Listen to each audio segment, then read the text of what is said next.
उसी मामले में अब एक तीसरी एजेंसी आ गई, अब ईडी आ गई। ईडी भी छापा मार चुकी है, पूछताछ कर चुकी है। आपको याद होगा रात को 11 साढ़े 11 बजे तक पूछताछ चल रही थी ईडी की। मतलब ये क्या गुंडागर्दी मच गई इस देश के अंदर कि एक केंद्र सरकार अपने राजनीतिक प्रतिद्वंदियों के खिलाफ इस तरीके से एजेंसियों का दुरुपयोग कर रही है कि रोज आप सोचिए ना, किसी का घर है, परिवार है, बीवी है, बच्चे हैं, बताया जा रहा है कि उनके घर में 3 कमरों का फ्लैट है उनका।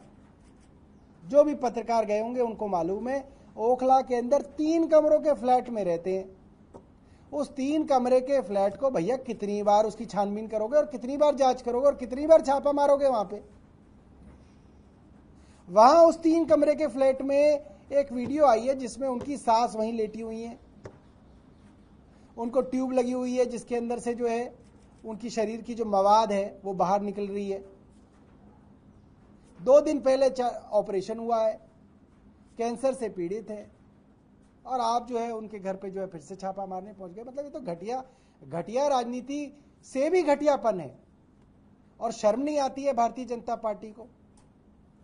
इनको कितनी बार तो कोर्ट ने लताड़ दिया। देश की सबसे बड़ी अदालत सुप्रीम कोर्ट बार बार हर मामले में कह रही है।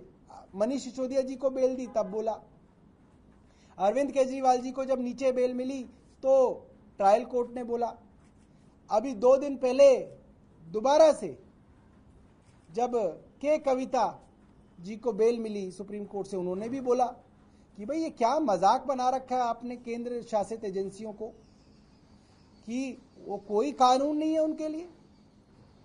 मतलब पिक एंड चूज हो रहा है साफ तौर पे। आपका आरोप है इन लोगों ने जो है 100 करोड़ रुपए दिए, उसमें से एक को ले लिया, दूसरे को छोड़ दिया, तीसरे को गवाह बना लिया, चौथे को जमानत दे दी, 5वें को अप्रूवर बना लिया। अरे क्या ये क्या हो रहा है? ऐसे इन्वेस्टिगेशन होती है? किसी को आप गवाह बना रहे हैं, किसी को आप अप्रूवर बना रहे हैं, किसी को आप एक्यूज बना रहे हैं, किसी से आप पूछताछ ही नहीं कर रहे हैं, किसी से आप इलेक्टोरल बॉन्ड में 55 करोड़ रुपए ले लिए, उसकी कोई जिम्मेदारी नहीं है, उसकी कोई जवाबदेही नहीं है। भाई तुमने क्यों लिया? तुम्हारा रिश्तेदार लगता था वो आदमी, तुमने उससे 55 करोड़ रुपए ले लिए। कोई भारतीय जनता पार्टी का आदमी इतने सारे लोग प्रेस कॉन्फ्रेंस करते हैं, कोई एक आदमी तो बताया कि भाई हमारा वो फूफा लगता था इसलिए हमने उससे 55 करोड़ रुपए लिए। तुमने उससे 55 करोड़ रुपए क्यों लिए? ये भारतीय जनता पार्टी के पास जवाब नहीं है। और मजाक चल रहा है देश के अंदर। किसी के घर पे चले जाओ, किसी के घर छापा मार दो, किसी के घर आरोप लगा दो। बहुत दुर्भाग्यपूर्ण है।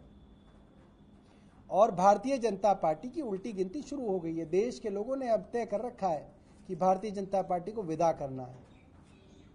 और दिल्ली के लोग भी देख रहे हैं कि किस तरीके से जो है आम आदमी पार्टी के पीछे ये लोग पड़े हुए हैं और अपनी शक्तियों का दुरुपयोग कर रहे हैं, और दिल्ली के लोग इसका जवाब देंगे।